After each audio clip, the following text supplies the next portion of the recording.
1 Samuel, capítulo 28, hoje nós vamos terminar esse livro, 10ª semana dentro dessa série, então abre comigo, por favor, no capítulo 28, tantas coisas nós já aprendemos até aqui, e eu quero que você não esqueça de onde nós estamos dentro da história, que nós começamos lá que Israel não tinha rei, Deus era o rei deles, eles queriam um rei para ser igual às outras nações.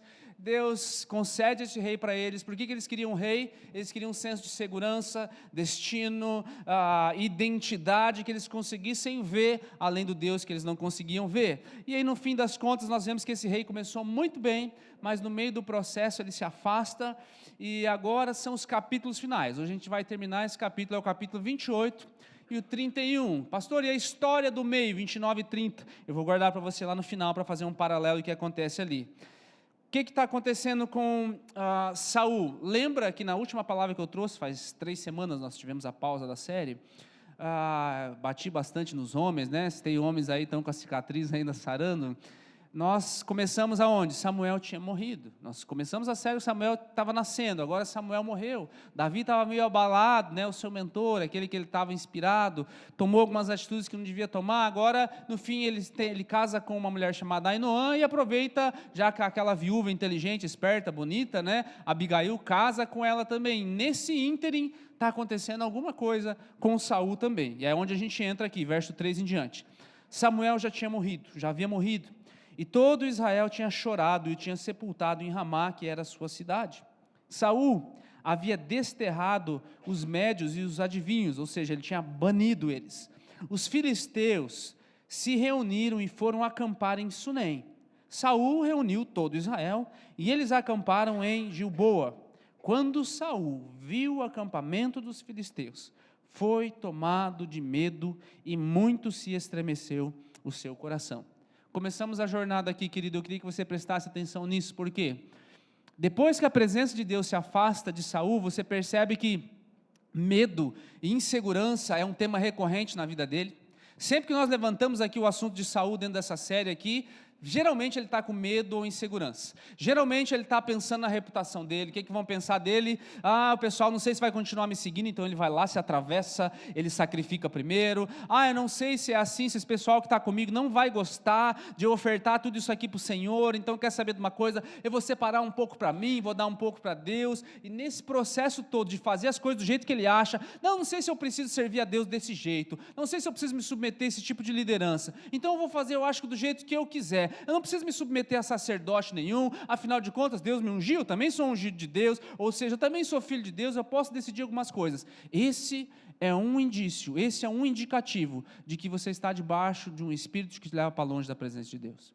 Medo, insegurança, preocupação demasiada com o que as pessoas vão pensar de mim, insubmissão a qualquer tipo de autoridade ou submissão seletiva, você só se submete àqueles a quem você acha que devem a tua submissão ou a tua lealdade, independente do que a palavra de Deus diz. Esse é um espírito de rebeldia, esse é um espírito que nos leva para longe de Deus, e esse é o espírito que fez com que Deus rejeitasse Saul.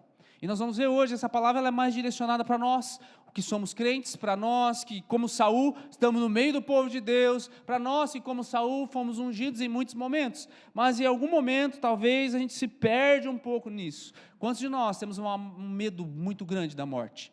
Quantos de nós temos um medo muito grande de falir, de quebrar? Quantos de nós temos medo de ficar doente? Quantos de nós temos medo em relação às coisas que acontecerão do futuro? Todos nós aqui em algum momento temos ansiedade, todos nós aqui em algum momento temos a nossa paz meio que chacoalhada, querido, mas o fato e a grande diferença aqui é como você vive. Se isso é uma constante na tua vida, esse é um indicativo que talvez você não está tão pertinho de Deus assim quanto você achava. Se volte e meia você se pega dentro desse ciclo de medo, ciúme, é o primeiro indicativo que eu não estou em plena comunhão com Deus, e eu preciso abrir os meus olhos, porque se eu não abrir os meus olhos, o final da minha vida vai ficar parecido com a desse cara aqui. Quando você está entregue a Deus, você tem plena confiança. Você percebe as canções que nós cantamos aqui, as 2 primeiras em especial, ela fala para você, ela fala sobre encorajamento, ela fala, olha, eu posso estar desanimado, eu posso estar em dificuldade em algumas coisas, mas eu olho para Ele, que é o meu firme fundamento, né? Eu olho para Ele que eu quero me alegrar nele, e você lembra a tua alma. Existem momentos que eu também fico triste, existem momentos que eu perco a perspectiva celestial da minha vida e começo a olhar só para os meus problemas da terra, e aí canções como essa te ajudam a fazer o quê? Acorda a tua alma. Sabe, querido, a nossa alma, ela não está disposta o tempo todo a falar com Deus. A nossa carne, ela não está disposta a vir à igreja, a se ajoelhar em casa, a ler a Bíblia, a fazer jejum, a exercer as disciplinas espirituais. A nossa alma não está nem disposta a ficar prestando atenção na mensagem que eu estou falando agora. Quantos de vocês, enquanto eu comecei a falar, não falei ainda nem 5 minutos, atualmente já saiu desse lugar, atualmente já divagou desse lugar? Sabe, isso aqui é um indicativo, meu amado, que existe uma luta acontecendo. E existe uma posição que nós tomamos. Aqueles que entram nas igrejas, ficam sentados esperando o culto acabar, é o que a gente chama de os religiosos. Aqueles que entram nas igrejas, né, e cumprem os seus rituais religiosos, na ceia, isso e aquilo, não são esses que Deus está falando que Ele quer ter comunhão plena. Saul está dentro da igreja, Saul está dentro do povo de Deus, Saul tem até cargo dentro do processo, mas o que ele não tem? Submissão. O que ele não tem? Comunhão. E quando ele não tem essas coisas, apesar de ele estar dentro desse processo religioso todo, o destino dele aqui agora é cada vez mais para longe da presença de Deus. E é pior para aqueles que estão na igreja, por quê? Porque eles têm a falsa sensação que eles acham que eles estão certos. Eles têm a falsa sensação que eles acham que porque eles conhecem a Deus, porque eles já sabem citar alguns livros da Bíblia e têm já uma certa teologia dentro de si, eles acham que eles estão certos no pensamento deles, e eles não abrem mais a mente para aprender, para ser corrigido, para ser exortado, para ter uma nova perspectiva de Deus. E é mais ou menos isso que está acontecendo com Saul aqui. Os filisteus, lá do começo da história, ainda estão lá, ainda estão incomodando, e agora chega um momento em que eles estão dando meio que um ultimato, se reúne um monte de gente, até Davi estava lá tentando se livrar do outro processo. Davi ia ter que lutar contra o próprio povo dele, ele está num dilema no capítulo 29 e 30, a gente não vai ter tempo de olhar isso hoje, mas ele também está num dilema, e agora Saul está num dilema. O que eu faço? Quer saber de uma coisa? Eu vou lá na igreja, vou ver se alguém tem uma revelação para mim, e é o que acontece no verso 6, Saul consultou o Senhor, porém o Senhor não respondeu, nem por sonhos, nem por Urim, nem por profetas. Deixa eu abrir um parênteses aqui. Sonhos, profetas e urins eram as 3 principais maneiras com que as pessoas dessa época buscavam ouvir a Deus. Senhor, preciso de uma resposta, preciso de uma revelação, vou dormir um soninho agora, fala comigo, me dá uma direção. E assim, muitas vezes Deus falava com eles. Segundo, os profetas, eles iam buscar uma revelação. Poxa, tem alguém de Deus aí? Vamos lá ver se ele fala algo mais específico para mim. E aí tinha uma espécie de cálice coroa celestial que Deus tinha instituído lá com Moisés. Eram 2 pedras, faziam parte lá da estola sacerdotal, 2 pedras, uma urim, outra tumim. Resumidamente, basicamente, para você entender, era como se essa pedra, uma estava escrito assim, sim em cima e não embaixo, nas 2 pedras. E aí quando você precisava consultar a Deus, você ia lá para o sacerdote, e ele orava, e ele jogava essas pedras, se caísse as 2 sim, então era sim, se caísse as 2 não, então era não, se caísse uma sim, uma não, Deus não sabia ainda o que está, ou melhor, Deus não tinha uma resposta clara para eles, e é muito provavelmente isso que aconteceu aqui. Ele foi buscar, Deus não falou com ele em sonho. Ele foi falar com os profetas, não tinha palavra de Deus, não tinha revelação. Ele foi buscar na maneira com que Deus falava lá com eles, e Deus também não respondeu. E antes que você se empolgue e fala, pastor, não tem essas pedrinhas para a gente comprar aí no final do culto, agora, meu querido, nós estamos no tempo do Espírito Santo. Você pode acessar o Senhor diretamente, Ele te guia em todas as circunstâncias. Isso aqui era lá para o Antigo Testamento. Deus deu algumas figuras de linguagem, uma serpente para eles olharem, um maná, Deus deu um tabernáculo que simbolizava um caminho para a presença de Deus. Era toda uma simbologia preparando para a plenitude que viria em Jesus. Agora nós vivemos nesse tempo que você não precisa se apegar a superstições, nem a alguém te dando revelação toda hora, você vai para a direita ou para a esquerda, você tem acesso livre à sala do trono, através do Espírito Santo, para te dizer o que você precisa, amém? Está claro isso, querido? Então senta a tua mente dentro desse processo aqui. Verso 7, então Saul disse aos seus servos, Já que Deus não falou comigo, já que não deu nada certo aqui na igreja, já que eu fiz toda essa campanha, já que eu assisti todas essas séries, já fiz todos os jejuns, já que eu já fiz todos o trilho de crescimento da igreja e nada disso funcionou, deixa eu fazer as coisas do jeito que eu acho que é certo. Enfim, procure uma mulher que seja médium, dependendo da tradução vai estar escrito aí que seja feiticeira, dependendo da tradução vai estar escrito aí que seja necromante, ou seja, que consulte os mortos, para que eu me encontre com ela e a consulte. E os servos responderam, ó que amigos, né? Parceiro da igreja, irmão evangélico que está caminhando comigo, conheço uma, sei bem aonde é que está. Há uma mulher em Endor que é médico. Endor é uma vila mais ou menos a 20 quilômetros de distância de onde eles estão. Então é uma opressão inimiga ali, eu busco a Deus, Deus não me responde, eu tenho que ir a pé mais ou menos daqui lá em Itajaí, vamos colocar para ficar mais fácil, a pé para consultar essa mulher lá que é uma feiticeira, porque Deus não está me respondendo agora. Qual é o primeiro ponto de hoje? Uma curva errada que você tome na vida pode te levar para um caminho errado. Sabe, às vezes a pior opção, a opção errada parece a única opção na nossa vida, não é? Você está com o casamento difícil, né, tem tantas coisas, e aí, poxa, a única opção, que é a opção errada, parece a única opção, vou embora. Às vezes eu estou seguindo o caminho do Senhor, e Deus não está me respondendo, e as coisas que não estão acontecendo ao meu redor, então eu vou fazer do meu jeito, eu vou lá, ver se alguém lê a minha mão, vou lá se alguém me dá uma resposta simples ou simplória a respeito daquilo que eu estou vivendo. O que eu tenho que fazer? Eu tenho que fazer um trabalhinho aqui, que daí as coisas, as portas se abrem, as trancas se destravam. Às vezes a única opção, que é a opção errada, parece ser a única coisa que a gente tem que fazer. E aí esse é o momento da nossa vida definitivo, querido. Momento da gente desistir do nosso casamento, momento da gente desistir às vezes do teu próprio negócio, momento de você desistir da caminhada com Deus. Quando algumas coisas não dão certo, o que a gente busca? As drogas. O que a gente busca? Os prazeres mais fáceis. O que a gente busca? Às vezes assim, não, vou viajar, vou ficar um mês fora. Às vezes é a pior coisa que pode acontecer para você. Porque você vai anestesiar a tua mente, você vai anestesiar as tuas emoções, você não vai lidar com os teus problemas. Às vezes 30 dias de férias é a pior coisa que pode acontecer com você. Talvez o melhor acontecer com você é você passar 30 dias difíceis, onde você chora, onde você se quebra, onde o teu coração está ali todo moído, você não tem mais nenhum lugar para olhar, se não for para os céus e buscar uma resposta de Deus. Porque do contrário, a gente vai se anestesiar com prazeres, com viagens.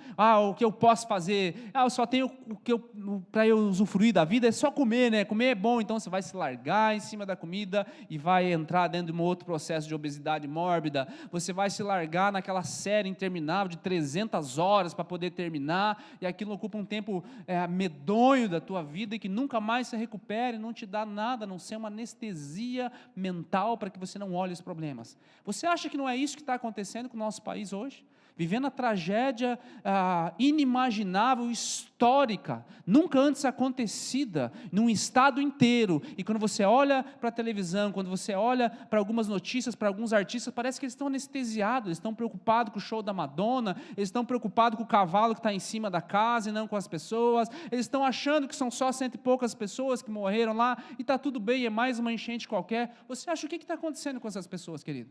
Eles estão anestesiados, principalmente espiritualmente, eles não conseguem ver, eles olham, parece que existe uma opressão, e de fato, eu vou entrar nesse assunto já, que faz com que eles não consigam enxergar. Por quê? Porque eles desistiram de Deus, porque eles acharam que a igreja é isso daí, o cristianismo é isso daí, então não vale nada. Eles só olharam para aquelas pessoas ruins, eles só olharam para aqueles pastores corruptos, eles só olharam para aquelas igrejas que não servem de referência, que não estão debaixo do crivo da palavra de Deus, e por causa disso eles acharam que é assim que Deus funciona, é assim que é Jesus, e eles não enxergaram, nunca conheceram a Jesus na vida, e agora eles estão anestesiados a ponto de uma desgraça desse tamanho ser passado por, tudo bem, né? Há uma charge que teve, acho que na Folha de São Paulo, eu olhei assim, falei, meu Deus, não chora, porque senão vai alagar mais. Falei, existe um momento para todas as coisas, não vamos entrar nem nesse assunto, né, de censura, de piada ou não, mas, meu amado, que mundo nós estamos vivendo? E é simples, é um mundo que não quer mais ter comunhão com Deus. É um mundo que, apesar de às vezes ser religioso, ele não entendeu disso. E é preciso que esteja claro para você isso, querido. principalmente quando nós entramos nesse assunto, quando ele vai consultar um homem de Deus, que vai consultar uma feiticeira, uma necromante, uma leitura de sei lá o que seja, Deus abomina essas coisas. Principalmente para você que está em casa, que talvez está me assistindo na internet, que não esteja na igreja. Levíticos 20, o homem ou a mulher que for necromante, consultar os mortos, ou feiticeiro, será morto, será apedrejado, seu sangue cairá sobre ele. Essa era a lei para eles, ou seja, Deus está deixando bem claro que ele não gosta desse tipo de coisa. Isaías, quando disserem a vocês, consultem os médios, os adivinhos, que sussurram e murmuram, será que um povo não deveria consultar o seu Deus? Ele faz a pergunta, a favor dos vivos, vão se consultar os mortos? Para buscar alguma coisa na vida, você vai buscar os mortos. Para buscar uma solução na vida, você vai buscar os mortos. É preciso que esteja claro isso para você, querido. Por quê? Porque às vezes muitos cristãos, eles flertam com isso aqui, ou pseudo-cristãos, né? Parece que é a única opção que a pessoa tem, não, mas eu estou com muita saudade dessa pessoa, então vou procurar alguém que diga que chame meu tio de novo, chame meu avô de novo. A palavra de Deus diz que ao homem foi dado nascer e morrer uma só vez, vindo depois disso o juízo. Existe o poder do Senhor, o poder de Deus, os anjos de Deus, e existe Satanás e seus anjos, a terça parte dos anjos, o dobro ficou lá.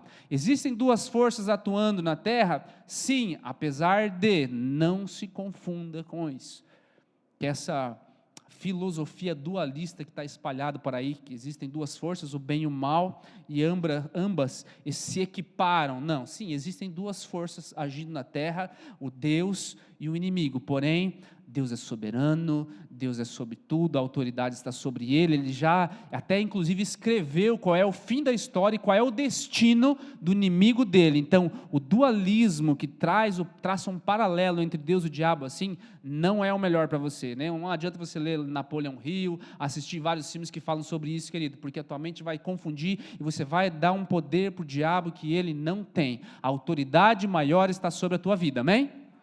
Uma vez que deixando isso claro, não menospreze o poder das trevas também.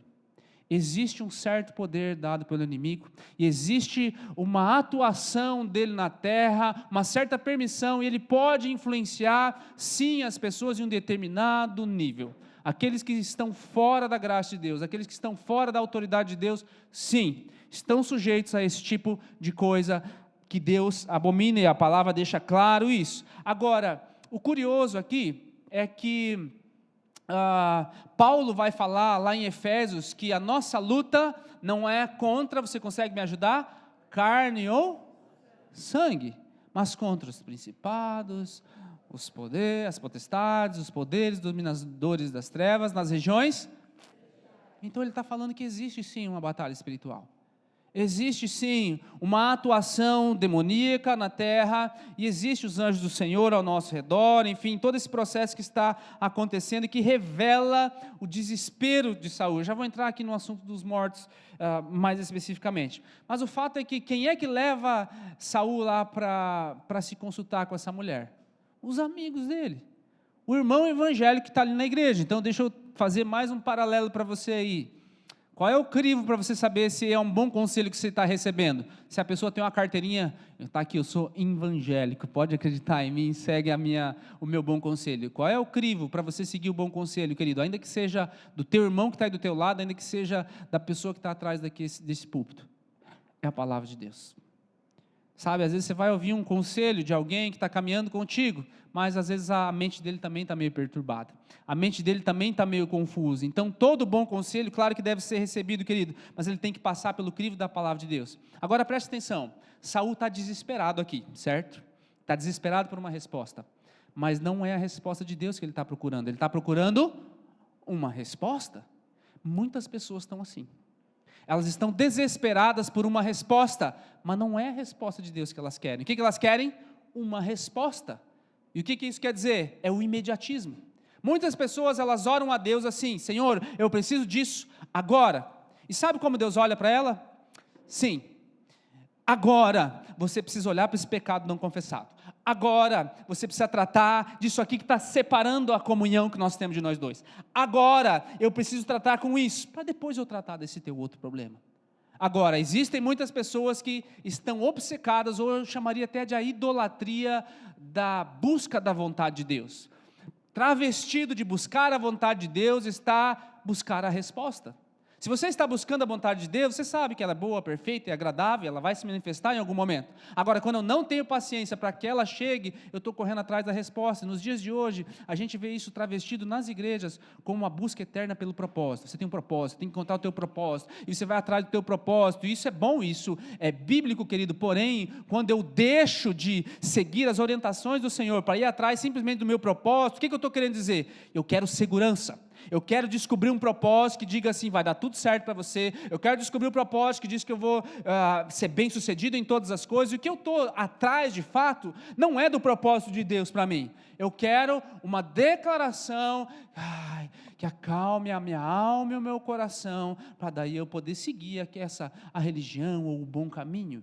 E é o que eu chamo aqui da idolatria do propósito, ou a idolatria da busca da vontade de Deus. Nós não podemos nos perder em orar, clamando, ou tendo fé simplesmente na resposta, ou fé na fé. Eu tenho que ter fé em Deus, que independente dele vir a me conceder ou não, às vezes fracassos vão acontecer na minha vida, fazem parte de um processo todo, e quando eu não tenho esse tipo de paciência, eu posso até ter sido ungido do Senhor em algum momento, mas o meu coração está distante dele. Você está comigo até aqui? Sim. Continua lá então o verso 8. Saul se disfarçou, vestiu outras roupas e se foi, acompanhado de 2 homens. Chegaram de noite à casa da mulher. Pensa, gente, daqui a Itajaí a pé, de noite, né, escuro, sabe-se lá que tipo de casa que era dessa mulher. Eu já tinha medo, já fugia, né? Mas vamos lá. Chegaram de noite à casa da mulher e Saul disse: peço que você adivinhe para mim pela necromancia, que é consultar os mortos, e me faça subir aquele que eu disser. Mas a mulher respondeu: você sabe muito bem o que Saul fez. Ele eliminou da terra os médios e os adivinhos. Está aqui uma coisa boa que Saul tinha feito. Então, por que você está me preparando uma armadilha que pode me levar à morte? Deixa eu fazer um outro parênteses aqui. Existem muitas pessoas que são feiticeiros, existem muitas pessoas que consultam os mortos hoje, e nós vamos ver ali que de fato são espíritos enganadores. Mas, gente, assim como tem gente sem vergonha no meio evangélico, né, que fala uma coisa e faz outra, que diz que recebe de Deus, que cura através de Deus e faz um monte de coisa, também nesse meio oculto do ocultismo, também tem gente que fala que recebe, que fala que está ouvindo não sei quem, e está extorquindo dinheiro das pessoas, e está ali enganando, não está recebendo espírito nenhum. Sim, tem alguns desses aí que tem contato de fato lá, né, com o cramunhão, com o bicho ruim, aí nós vamos ver isso aqui com mais detalhes, mas também tem um monte de gente aí que fala, que diz, que recebe, mas não recebe coisa nenhuma. Não sei se é o caso dessa mulher, mas às vezes até me parece ser, porque quando a coisa acontece de verdade aqui, ela fica meio apavorada, tipo, nossa, esse negócio está dando certo, talvez pela primeira vez na vida, né? Então, deixa eu te expressar que você não precisa necessariamente se afundar no ocultismo para seguir o caminho errado. Se você só se afundar em viver uma vida do jeito que você acha que é certo, você já está num caminho que vai te levar para longe da presença de Deus. Quando eu deixo de colocar o Senhor como minha suprema dependência, minha fonte de todas as coisas, eu estou dizendo que outras coisas são mais importantes que Ele. Esse é o primeiro mandamento, amar a Deus sobre todas as coisas. Resumindo, né, aquilo que Jesus faz depois lá. O fato é que tudo aquilo que eu coloco a minha confiança, a minha fé, a minha segurança, que não seja o Senhor, se torna um ídolo. Não é só esse pessoal do ocultismo. Continua, verso 10, então Saul jurou pelo Senhor, dizendo: tão certo como vive o Senhor, nenhum castigo lhe sobrevirá por isso. Então a mulher perguntou: quem você quer que eu faça subir? Então já subir, já fala de onde está vindo, né? Ele respondeu: Samuel. Quando a mulher viu Samuel, gritou em alta voz e disse a Saul: por que você me enganou? Pois você mesmo é Saul. E Saul não quer nem saber, né? Mas o rei disse à mulher: não tenha medo, o que você está vendo? O que você está vendo? Ele nem está vendo nada. Ele nem está vendo nada, ele está vendo a mulher ali ter um surto, tendo algo sobrenatural, uma visão que ela está tendo ali, mas ele não está vendo nada. Ele pergunta: o que você está vendo? E olha o que a mulher diz: vejo um Deus, com D minúsculo, subindo da terra. Ele perguntou: como é a sua figura? E ela respondeu: vem subindo um ancião, está enrolado numa capa. Então Saul entendeu que se tratava de Samuel, e ele se inclinou com o rosto em terra e se prostrou. Pausa. Mortos podem ser invocados? O que você acha? Não interessa, interessa o que a Bíblia acha. E a Bíblia diz que, eu já falei para você, o homem foi dado nascer e morrer uma só vez, vindo depois disso o juízo. Existem os anjos do Senhor e existem os anjos decaídos. Se o homem não pode voltar, Qual é o bicho que está se manifestando aqui? Alguns estudiosos, até bem piedosos, extremamente inteligentes no passado, até criam que de alguma maneira Deus permitiu o espírito que Samuel se aparecesse ali, mas a maior parte dos estudiosos aí, com grande credibilidade, a esmagadora maioria crê que isso aqui, e não que eu seja um deles, mas eu creio também, é um espírito enganador. Saul não está vendo nada, essa mulher está supondo um ancião, e claro, quem está escrevendo, Samuel, está descrevendo o que eles estão vivenciando. Baseado nisso, às vezes algumas igrejas, ou até algumas religiões, está vendo, a Bíblia está apoiando os espíritos. Não é isso. Você não pode tirar um versículo isolado e criar uma doutrina. Você precisa ver vários lugares da Bíblia que dizem a mesma coisa, para daí você chegar à conclusão que a Bíblia diz aquilo. Do contrário, você pode criar uma heresia baseada num versículo, como existem tantas aí. Então, há um reino espiritual atuando aqui. E aqui nesse caso não são os mortos, são o espírito enganador, e o espírito vai falar algumas coisas para Saul que são óbvias, né? Como aquela pessoa que fala assim: vejo que tem alguém na tua vida, será que é a pessoa para eu casar? Você não é casado ainda? Eu vejo uma pessoa, Deus vai colocar uma pessoa na tua vida em algum momento, e aí vai supondo algumas coisas. Não é o caso aqui, de fato está acontecendo um movimento sobrenatural, é aquilo que Paulo vai falando. Olha, lá em 2 Coríntios, Satanás pode se transfigurar até em anjo de luz. Você entende? Então há um espírito enganador aqui se travestindo de muitas coisas, como em muitos outros lugares, em muitas outras mesas. Pedro deixa claro, resistir ao diabo e ele... Então existe uma batalha acontecendo ali pela nossa alma. Agora há uma lição importante aqui. É possível você buscar a vontade de Deus sem realmente estar buscando a Deus. Eu quero saber o que vai acontecer dentro desse processo. É aquilo que eu estava te falando sobre buscar a resposta. Querido, a nossa vida não é sobre resposta para o nosso sucesso. A nossa vida aqui nessa terra é sobre entrega. O quanto a gente está disposto a entregar por aquele que entregou tudo por nós. Você entende? O grau de, eu já falei isso para vocês aqui algumas vezes, quando a gente fala em galardão, em recompensa celeste, quando nós estivermos com o Senhor, a gente não sabe como Deus vai fazer isso, mas cremos que Ele é justo e perfeito, e vai haver distinção sim, sobre o que nós fizemos com a nossa vida ou não, mas não é do jeito que a gente acha em termos de obras.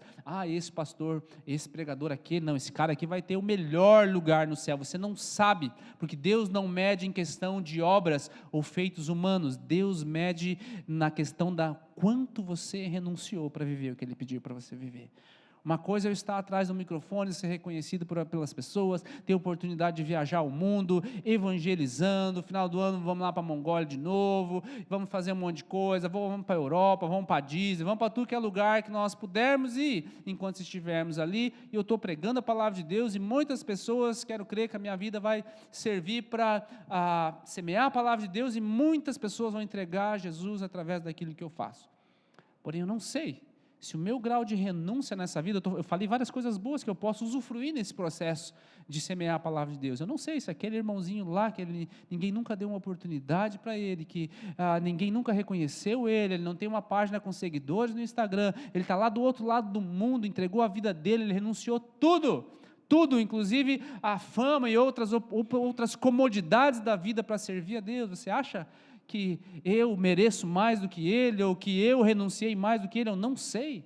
E é por isso que nós medimos o sucesso diante de Deus, não é por coisas feitas, mas pelo nível de entrega.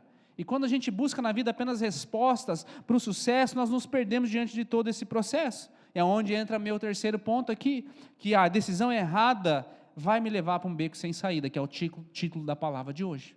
Qual é o beco sem saída de Saul agora? Olha a mensagem que vem até do diabo. Então Samuel disse, o espírito enganador: porque você pergunta a mim, visto que o Senhor se afastou de você, se tornou seu inimigo? Porque o Senhor fez com você o que havia anunciado por meio de mim, rasgou das suas mãos o seu reino, deu a alguém outro que é Davi. Você não deu ouvidos à voz do Senhor, não executou o que ele, no furor da sua ira, ordenou contra Amaleque. Por isso o Senhor fez isso com você hoje. O Senhor entregará também Israel com você nas mãos dos filisteus, e amanhã você e os seus filhos estarão comigo. Aqui deu errado, que não foi o amanhã, mas enfim, o Senhor também entregará o acampamento de Israel nas mãos dos filisteus. De repente Saul caiu estendido no chão, ficou com muito medo por causa das palavras de Samuel, faltavam-lhe forças, porque não tinha comido nada todo aquele dia e toda aquela noite. Quando você recebe uma profecia de Deus, a palavra diz que a profecia é para nos exortar e nos encorajar, entre outras coisas.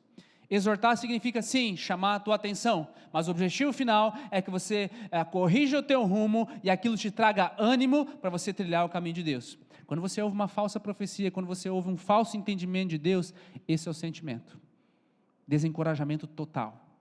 Eu me prostro, quero morrer, a minha mente sai dali totalmente perturbada, e a gente vai ver que o final, que ele saiu, aquela profecia, saiu ali com um peso sobre Saul, a ponto de ele querer tirar a própria vida. Ou seja, persista no caminho errado, tempo suficiente, e você vai chegar num momento como esse. Deus nos dá muitas oportunidades, querido, para nós corrigirmos o nosso rumo. Deus nos dá muita oportunidade para nós liberarmos perdão a quem ainda não liberamos, para nós nos submetermos àqueles a quem ainda não nos submetemos, para nós deixarmos Deus limpar o nosso coração. De fato, Ele nos dá muita oportunidade. Agora, insista no caminho errado, insista em ser teimoso no teu casamento, insista em tentar fazer as coisas do mesmo jeito, insista, você ficar batendo na trave, em experimentar ou não experimentar Deus, quer um pouco de Deus ou quer um pouco do mundo. Insista nesse caminho, porque em algum momento você vai chegar nesse beco sem sair daqui, que você vai começar a buscar até as coisas que antes você negava. Saul baniu essa turma toda, e agora está lá ele consultando essa turma, e aí vem a resposta: por que Deus não ouve as suas orações? Porque talvez a comunhão está quebrada com Ele, e é aquilo que eu falei, às vezes eu quero a resposta do agora, e Deus fala assim: agora eu quero tratar o teu coração, agora eu quero corrigir. Lá atrás eu falei para você que não era para você separar esses despojos, no caso dos amalequitas, lembra? A gente já falou sobre essa palavra aqui, e ele fala assim: não, eu quero fazer do meu jeito, eu quero guardar um pouquinho para mim, mas eu vou fazer uma oferta para o Senhor. Lembra o coração de Ananias e Safira, lá no Novo Testamento? Deus não pediu para eles vender terreno nenhum e dar para os irmãos da igreja, nada, Deus não pediu nada para isso, mas eles viram Barnabé, poxa, Barnabé foi reconhecido, fez a mesma coisa, eu tenho um terreninho ali na praia, vou vender, vou colocar a oferta bem na hora lá, que o pessoal estiver vendo, mas eu vou pegar um outro pedacinho aqui, eu vou investir em outro lugar. Deus não pediu nada disso para eles, mas eles estão dentro da igreja, mas eles estão ouvindo a palavra de Deus, mas eles não estão submetidos àquilo que Deus quer fazer, e é por isso que você vê pessoas há anos, décadas, dentro das igrejas, vivendo num ciclo sem fim. Uma hora tem comunhão com Deus, outra hora não tem, uma hora está dando certo, outra hora não está dando certo, uma hora ele crê em absoluto, ele é cheio de fé, outra hora ele está lá no vale da sombra da morte, e vive lá, querido, todos nós temos altos e baixos emocionais na vida, mas a nossa emoção ela vai oscilar, mas a nossa certeza e a nossa fé ela tem que ser sólida. Você entende? Há dias em que eu estou triste, há dias em que eu penso em desistir. Senhor, por que eu estou fazendo isso aqui? Pai, tão difícil, o Senhor já podia voltar hoje, agora, já resolve esse negócio aí, sabe, querido, mas essa é a minha emoção falando, e ela pode durar um dia, 2, mas daqui a 3, 4 dias, a minha fé tem que voltar a estar centrada. Não, Senhor, eu tenho que entrar dentro da igreja, e começar a cantar uma canção que eu não quero cantar. Cristo é meu fundamento, a minha rocha, e eu estou olhando para o meu lado, está tudo desmoronando, eu estou olhando para o meu lado, não estou me sentindo seguro, mas eu tenho que falar para a minha alma, como o salmista diz assim, acorda alma, canta minha alma. Nós cantamos essa canção aqui também, você fala com a tua alma mesmo sem vontade, você começa a orar mesmo sem vontade, porque se você insistir, aí o inverso, se você insistir isso aqui durante bastante tempo, a tua alma vai acordar, o teu espírito, que está sempre pronto, mas a tua carne é fraca, ele vai aí pegar essa alma: ei alma, desperta, confia em Deus, olha para o Senhor, Ele é contigo em todo momento. Você crê nisso? Deixamos terminar o texto aqui, aí nós entramos lá no capítulo 31, que é onde vai vir o final da história. Os filisteus lutaram contra Israel, e os homens de Israel, fugindo da presença dos filisteus, caíram mortos no monte Gilboa. Os filisteus seguiram de perto Saul e seus filhos e mataram Jonatas, lembra do Jonatas? Abinadab, Malquizua, filho de Saul. A batalha se intensificou contra Saul, os flecheiros o avistaram e ele foi ferido gravemente. Então Saul disse ao seu escudeiro: arranca a tua espada, atravessa-me com ela, para que eu não venham esses incircuncisos e me atravessem com a espada e zombem de mim. Na hora da morte, Saul ainda está preocupado com a reputação dele. Ele não está preocupado em que os filhos dele acabaram de morrer, ele não está preocupado com o que está acontecendo com o povo. O que ele está preocupado? O que é que vão fazer comigo? Querido, essa é a cegueira que eu falei para você que está acontecendo no mundo, especial aqui no nosso Brasil. As pessoas não veem o óbvio, elas não conseguem ver o óbvio, elas só vê o eu, e é isso que está acontecendo com ele. Mas o escudeiro não quis fazer isso, porque estava com muito medo. Então Saul pegou a própria espada e se lançou sobre ela. Quando o escudeiro viu que Saul estava morto, também se lançou sobre a sua espada e morreu com ele. E assim morreram juntamente naquele dia Saul, os seus 3 filhos, o seu escudeiro e todos os seus soldados. Saul viu o seu exército cair e os seus filhos morrerem junto com ele, inclusive Jonatas. É meu último ponto hoje aqui. Pais, cuidado. Os nossos filhos podem sofrer por causa dos nossos erros. Jonatas é um homem de Deus. Jonatas enxerga e reconhece que Davi é ungido. Jonatas enxerga que Deus está movendo outra pessoa para tomar conta, e ele, que era o cara que poderia estar lá naquele cargo, ele entende o que Deus está fazendo e se submete àquilo que Deus está fazendo. Mas ele quer honrar o seu pai até o final, e a gente tem que dar o mérito para ele nisso. Jonatas é um exemplo claro de que às vezes você pode ter um filho extraordinário, né? Ele, poxa, como Jonatas, grandes feitos, mas você pode trazer uma influência extremamente ruim para ele se você insistir numa teimosia, principalmente quando a tua casa está indo para um precipício, e aqui a palavra vem de novo para os homens, fica tranquilo, não vou te bater de novo, mas vem de novo para nós. Por quê? Porque às vezes nós olhamos as coisas degringolando e delegamos para as mulheres tomarem conta, para elas irem resgatar a nossa família, para elas tomarem a iniciativa da oração, para elas trazerem os filhos na igreja. Querido, os nossos filhos estão ali diante de nós, sabe? Você lembra de Eli, também a nossa primeira ou segunda palavra, lembra de Eli? Eli era o pastor, ele era um cara muito legal, mas os filhos dele morreram também numa circunstância trágica, por culpa dele também, porque ele, apesar de ser um cara legal, apesar de ele ser um líder religioso, ele foi omisso. Ele não confrontou o filho. Meu filho vai deixar de gostar de mim se eu tirar o celular dele. Meu filho vai deixar de gostar de mim. Minha filha vai ficar brava, vai ficar chateada se eu começar a pegar no pé dela, as companhias que ela está andando, que eu estou vendo que não é boa, não é coisa legal. E aí eu vou deixando as coisas acontecerem. Sabe, meu amado? Por essa omissão, ou às vezes por esse excesso de rigor em coisas que são desnecessárias, é que muitas famílias dentro da igreja têm os filhos que não seguem o caminho. Sabe, eu admiro muito as pessoas que já estão há anos dentro da caminhada cristã, e você vê os filhos vindo dentro da mesma pegada que eles. Elas podem não ser assim aquelas pessoas de maior destaque, os maiores líderes, as maiores coisas, mas grandes coisas elas têm feito, pelo exemplo. Por quê? Porque não é o que a nossa boca diz que vai convencer as pessoas que estão ao nosso redor, mas são o que a nossa vida diz. O que a nossa vida diz fala muito mais alto às vezes do que as nossas palavras dizem. Eu já estou literalmente careca de saber, de ver pessoas dentro e fora da igreja, ou que estavam dentro da igreja, um dia saíram, que já repetiram, sabe citar isso aqui de cor, salteado, já leram sei lá quantas vezes, mas a boca deles está cheia de conhecimento, mas o coração não está. O já saudoso evangelista Billy Graham, ele diz assim que a distância entre o céu e o inferno, para muitas pessoas, vai ser de 2 palmos, entre a mente e o coração. Muitas pessoas entenderam aqui, sabem aqui, gostaram aqui, mas nunca desceu para cá. Enquanto não desce para cá, a gente não age. Enquanto fica só aqui na teoria, a verdade não te liberta de nada.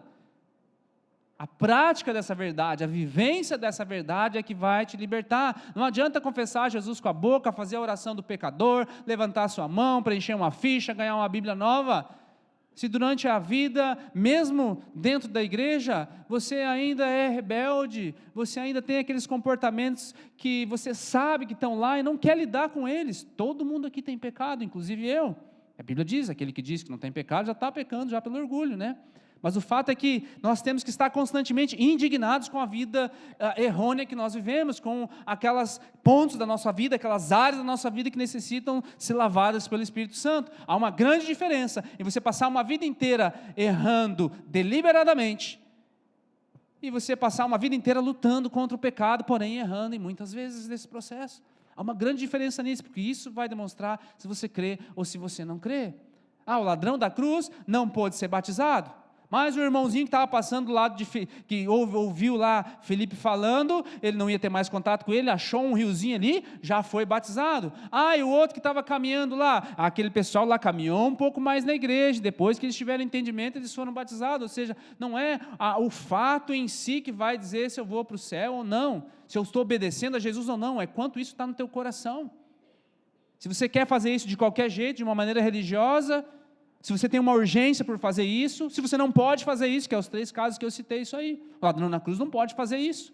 O eunuco lá, ele não tinha, era urgência, é aqui mesmo, vai aqui agora, vai com o tanto que você sabe, depois leva o evangelho, Deus vai te cuidar. Agora o resto do pessoal, não, gente, vamos conhecer, vamos aplicar tudo isso. Tem tantas coisas acontecendo aqui, querido. Agora, para eu terminar, seria possível dar um fim mais devastador do que esse? Como é que começou o livro de Samuel? Queremos um rei, não queremos que Deus é invisível, queremos alguém que veja. Então surge o rei, e esse rei, para lutar contra os filisteus, para ser um motivo de segurança, ele começa bem, mas ele se afasta de Deus, e agora ele olha só para ele se torna um egoísta, que os filisteus continuam batendo na porta, ele vai morrer, e os filisteus continuam tomando conta de tudo. O rei não resolveu o problema deles, o rei só colocou impostos sobre eles. Israel procurou um rei que não derrotou os filisteus, um rei que foi covarde, foi consultar demônios ao invés de ouvir a Deus. Mas a principal lição talvez aqui, meu amado, é que há uma diferença entre você usar a Deus e servir a Deus. Muitas pessoas querem usar a Deus, querem que Deus resolva todos os meus problemas.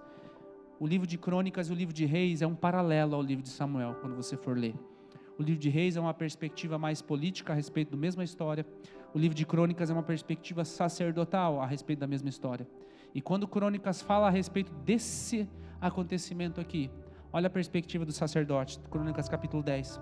Assim Saul morreu por causa da transgressão cometida contra o Senhor, por causa da palavra do Senhor que ele não tinha guardado, e também porque consultou uma médium e não o Senhor. Saul não queria os termos de Deus, ele não queria se render a ele queria olhar para Deus como se fosse o Waze. Tomei o caminho, está mandando ir para lá, eu vou tomar esse caminho para cá. E se for o caminho errado, Deus pacientemente vai falar assim para mim, recalculando. E aí ele recalcula, ele te dá uma nova chance. E aí você não vai seguir esse caminho, eu quero seguir para lá. Não precisa guardar todas essas regras aí, não preciso me submeter a isso aqui, vou para lá. Aí você vai, dali um pouco dá errado, e você quer que Deus constantemente, pacientemente fique lá, recalculando. Sim, Deus vai te dar várias oportunidades, querido, mas há uma diferença entre você ser religioso e você ser um arrependido de verdade. Paulo vai falar em Coríntios, a tristeza segundo o mundo produz arrependimento para a salvação, que a ninguém traz pesar, mas a tristeza do mundo a tristeza segundo Deus produz arrependimento para a salvação, mas a tristeza do mundo produz morte. É a diferença entre arrependimento e remorso. Remorso é quando você foi pego, e aí você quer mudar porque você foi pego. Arrependimento é quando aquilo que eu faço fere o coração de Deus. O meu comportamento, ele entristece o coração de Deus, e aí ele não pode mudar a minha vida. Se coloque de pé, por favor, querido. Um início perfeito não é a garantia de um final feliz. Você pode começar um casamento de uma maneira maravilhosa. Se você não abraçar os princípios do reino, ele não vai terminar de uma maneira maravilhosa. Você pode ter começado a vida destruída, é essa a ideia. Jesus fala, vem como você está. Se você abraçar os princípios do reino, você não tem o que temer. Você não precisa temer demônio nenhum. Você é a luz do mundo e sal da terra. Quando você entra nos lugares, não interessa, nossa, que atmosfera pesada, essa casa que é meio mal assombrada, esse quarto aqui, meu Deus, quem é que dormiu aqui? Vou sair daqui. Meu amado, a luz está contigo. Quando você entra nos lugares, é as trevas que tem que sair. Se você não se posicionar na autoridade que Jesus colocou sobre você, você vai viver como Saul, uma hora está, outra hora não está, o inimigo está aqui e não está. Agora, sabe o que acontece? Que eu falei que eu ia terminar a palavra com o capítulo 29 e 30. No mesmo tempo que está acontecendo isso aqui, Davi foi dispensado de lutar contra o seu próprio povo, e quando ele chega em casa, suas 2 mulheres foram sequestradas, os seus filhos foram sequestrados, e todos os seus bens foram saqueados. Davi também está no mesmo beco sem saída, no mesmo momento, capítulo 29 e 30, que é o intervalo até o 31. A mesma coisa está acontecendo com Davi, porém você vai ler o capítulo 30 e vai falar assim, que eles choraram até acabar as forças, e o pessoal que estava com Davi falou assim, vamos matar ele, vamos apedrejar ele, é tudo culpa dele. Então Davi está com ameaça de morte, está com a família sequestrada e não tem mais bens, e a palavra fala que porém Davi se reanimou no Senhor. E é isso que eu quero que você faça hoje, querido. Não interessa aonde você está, em que estágio você está, todos nós aqui, nós vamos nos reanimar no Senhor. A Bíblia diz que os que esperam no Senhor renovarão as suas forças. Pai, estou cansado, Senhor, está difícil, eu não vou ficar consultando outras coisas lá fora, eu não vou anestesiar minha mente com televisão, com internet, eu vou fazer isso aqui, está tudo resolvido. Não, eu vou buscar no Senhor. Saul, ele buscou fora do Senhor, ele se prostrou diante de demônios. Davi se prostra diante do Senhor. Quando eu e você estamos desesperados, querido, quando eu e você estamos no beco sem saída, o nosso lugar é diante dos pés do Senhor. Então eu espero sinceramente que você tenha aproveitado essa primeira parte do nosso culto, que é a nossa entrega, do nosso louvor a Deus, e tenha sido encorajado, tenha sido cheio do Espírito Santo. Eu espero que você tenha aberto a tua mente enquanto eu falava nessa palavra aqui, para que o Espírito Santo colocasse a certeza de que maior é o que está em você do que aquele que está no mundo, para que você saia desse lugar com esse entendimento, que você não foi colocado lá fora só para construir o que está ao teu redor. Deus quer te usar em tudo, Deus quer te prosperar sim, Deus tem os melhores pensamentos sobre você. A Bíblia diz que nenhum fio de cabelo cai da tua cabeça sem que Ele o saiba. Você acha que Ele não sabe o problema que você está vivendo? Você acha que Ele não sabe a angústia, a oração que você está fazendo há tanto tempo e que Ele ainda não respondeu? Ele sabe, e muito mais, Ele se importa. Jeremias vai dizer para nós que eu sou o Senhor que sei os pensamentos que eu tenho para você, são pensamentos de fazer bem, não são de fazer mal, e os meus pensamentos sobre você, o número deles é incontável. O Salmo 139, um dos salmos mais belos, fala que antes de você vir ao mundo, Ele já conhecia você, quando você ainda era um embrião, todos os teus dias foram contados, antes que a palavra chegue na tua boca, Ele já conhece. É esse Deus, é esse nível de preocupação que Deus tem contigo, querido, é esse nível de amor que Ele tem contigo. Então não interessa quanto tempo você tem caminhado na igreja, jamais faça como Saul. Jamais faça como Saul. Quando você estiver num beco sem saída, querido, não tome a decisão errada. A melhor decisão que eu e você temos para tomar é nos prostrarmos diante dos pés do Senhor, buscarmos a direção dEle. Talvez Ele não vai te responder imediatamente, mas você tem certeza de que todas as coisas que estão acontecendo ao teu redor, inclusive as ruins, inclusive os fracassos, inclusive as tristezas, todas elas cooperam para o bem daqueles que amam a Deus. Deus te ama. Deus tem sim um propósito, uma vontade plena e soberana sobre você, mas você precisa restaurar em primeiro lugar a comunhão com Ele, porque quando eu restauro a comunhão, seja com perdão, seja com entrega, rendição plena, parar de confiar só em mim mesmo e crer que Ele vai à frente, e se uma vez que Ele vai à frente, não há o que temer. Você vai sair daqui hoje, querido, os anjos do Senhor acampam ao seu redor daqueles que o amam e o temem, é a palavra de Deus sobre você. Você vai sair daqui hoje, vai começar a segunda-feira, tendo um trabalho, tendo uma casa para morar. Existem muitos irmãos lá no sul do país que não têm isso, e Deus continua com eles, e o favor do Senhor vai chegar até eles em algum momento, mesmo em meio a essa catástrofe. Sabe, eu creio que muitas pessoas no estado do Rio Grande do Sul, que a gente sabe que é um dos estados mais ocultistas do nosso país, não é por isso que eles estão sofrendo isso, não tem nada a ver, mas no meio de tudo isso, eu creio que muitos deles vão conhecer o Senhor, através das nossas atitudes aqui longe, através do povo de Deus se levantando para estender a mão sobre eles. É isso que Deus se importa. Sabe, meu amado, aqueles que já estão com o Senhor, já estão com o Senhor. Glória a Deus por eles, pela vida que eles viveram. Mas nós que aqui estamos agora, nos prostramos diante dos pés do Senhor, e todo demônio que estiver ao nosso redor, ele bate em retirada e foge diante de nós. Maior é o que está em nós do que aquele que está lá fora. Amém? Coloca a mão no teu coração aí. Pai amado, tantas coisas, Pai, nós vivemos nessa primeira parte dessa série aqui, Senhor, e nós queremos ter a atitude de Saul, Senhor, ou melhor, a atitude de Davi, que no meio da circunstância mais difícil, Senhor, ele se prostra diante do Senhor. A tua palavra diz que aquele que perseverar até o fim será salvo.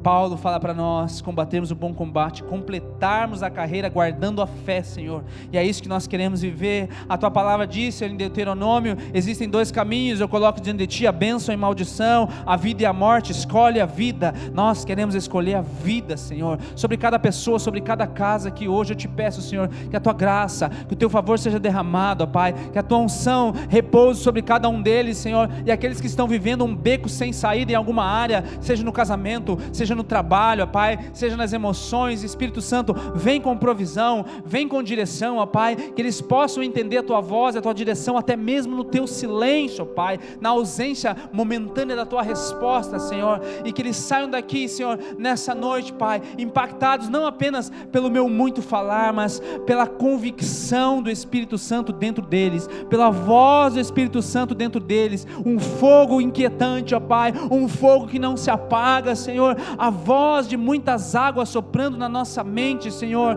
que nós não estamos aqui por acaso, Senhor, que o Senhor não nos abandonou, que uma vez que nós nos prostramos, o rosto em terra, Pai, nós esperamos em Ti, temos as nossas forças renovadas, correremos com asas como águias, Pai, caminharemos, Senhor, e não teremos fadiga, Pai, porque a nossa força vem de Ti. Tu és o nosso renovo, Tu és a nossa justiça, Tu és o nosso socorro bem presente na hora da angústia. O Senhor não nos desampara em nenhum momento, Pai.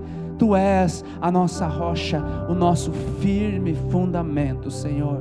Muito obrigado, Paizinho querido. Não nos deixe esquecer em nenhum momento, e que essa palavra não permaneça só na nossa mente, Pai, mas venha até o nosso coração e mude as nossas atitudes. Tenhamos a perspectiva dos céus. Seja feito a Tua vontade aqui na terra, Senhor, como ela é feita no céu. Ela é plena no céu, que seja plena aqui na terra também, em nome de Jesus. Amém. Você pode dar um aplauso ao Senhor?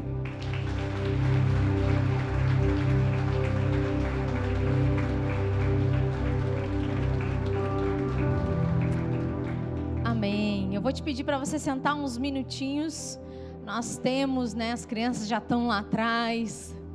Nós temos uma homenagem, Hoje é dia das mães. E nós, não poderíamos passar esse momento em branco.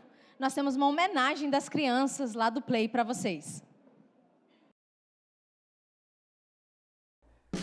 Pelotão, formar. Pelotão, sentido. Pelotão, lavar a roupa. Pelotão, fazer comida. Pelotão, descansar. Descansar? Descansar? Descansar? Quando é que mãe descansa? Mãe, é tudo igual. Vamos, guri, que tu já tá atrasada pra escola. Tá aqui teu tênis, tá aqui tua roupa. Vamos. Ai, tô tão cansado. Minha mãe lá em casa. Já escovou os teus dentes? Não esquece de pentear o cabelo. Tô com uma escova de dente na mão, você acha que eu tô fazendo o quê? Mãe, é tudo igual. Ei, calma, olha. Só não esquece a cabeça porque tá grudado. Mãe, é tudo igual. Como é que você quer um cachorro se não consegue nem sequer limpar teu quarto, garoto? Não sei. Ah, vai, deixa que eu faço isso. Mãe, é tudo igual. Mãe, onde é que tá? Onde é que tá? Mãe, onde é que tá? Se eu for aí achar...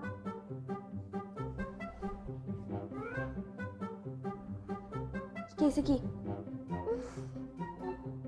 Mãe, é tudo igual.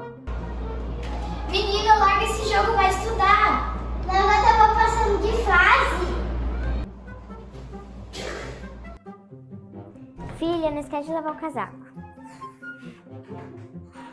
Quando você tiver os seus filhos, você vai me agradecer, hein? Filho, lá na casa da minha amiga, tem que ser educado, tem que pedir por favor, com licença, obrigada. Eu já sei, mãe! Não passa maquiagem forte, porque se seu pai ver... Tá bom. Ah, mãe, mas todo mundo tá fazendo. Mas você não é todo mundo. Mãe, você compra isso? Na volta a gente compra. Faz direitinho, porque um dia você vai me agradecer. Ah, mãe, mas deixa! Em casa a gente conversa. E no dia seguinte, tudo se repete de novo, de novo. Mas a gente sabe que ninguém seria capaz de fazer a metade que a nossa mãe faz. Por isso, mãezinha, eu quero agradecer a Deus por você existir. Você é abençoada, mãe. Você é a melhor mãe de todas. Você é virtuosa, mamãe. Minha joia preciosa, mamãe maravilhosa. Eu sou muito amada, mamãe. Eu te amo, mamãe. Eu te amo, mamãe. Feliz Dia das Mães. Feliz Dia das Mães.